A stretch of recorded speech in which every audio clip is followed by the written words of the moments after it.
Hello রসায়নপ্রেমী জনগণ, আসসালামু আলাইকুম। দেখতে পাচ্ছেন একটা কেমিক্যাল নিয়ে চলে আসছি। এই কেমিক্যাল সম্পর্কে আজকে আমরা জানবো। এটার নাম হচ্ছে পটাশিয়াম আয়োডাইড। এর রাসায়নিক সংকেত হচ্ছে KI।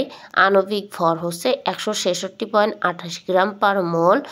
আর এটি পটাশিয়াম আয়ন এবং আয়োডাইড আয়ন দিয়ে গঠিত। গলনাঙ্ক হচ্ছে 682 ডিগ্রি সেলসিয়াস, স্ফুটনাঙ্ক হচ্ছে 1333 ডিগ্রি সেলসিয়াস। এর দ্রবণীয়তা বলতে গেলে পানিতে দ্রবণীয় অবস্থা হচ্ছে সাদা, বর্ণহীন, স্ফটিক আকৃতির কঠিন পদার্থ। এর রাসায়নিক ধর্ম যদি বলতে যাই তাহলে এটি বাতাসের সংস্পর্শে আসলে ধীরে ধীরে পটাশিয়াম আয়োডাইড মুক্ত হয়ে আয়োডিন উৎপন্ন করে। অক্সিডাইজার দ্বারা সহজেই আয়োডিনে পরিণত করা যায়। এটি পাওয়া যায় পটাশিয়াম হাইড্রোক্সাইড বা কস্টিক পটাশ এবং হাইড্রো আয়োডাইড এর বিক্রিয়ায় পাওয়া যায়।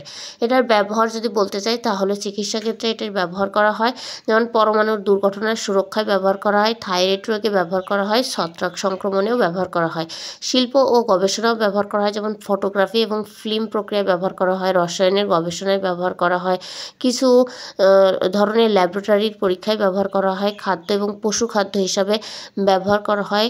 লবণের আয়োডিনযুক্ত হওয়ায় এটি খাদ্যের ভিতরে আয়োডিন যুক্ত করা হয়। পশু খাদ্যে আয়োডিনের উৎস হিসাবে ব্যবহার করা হয়।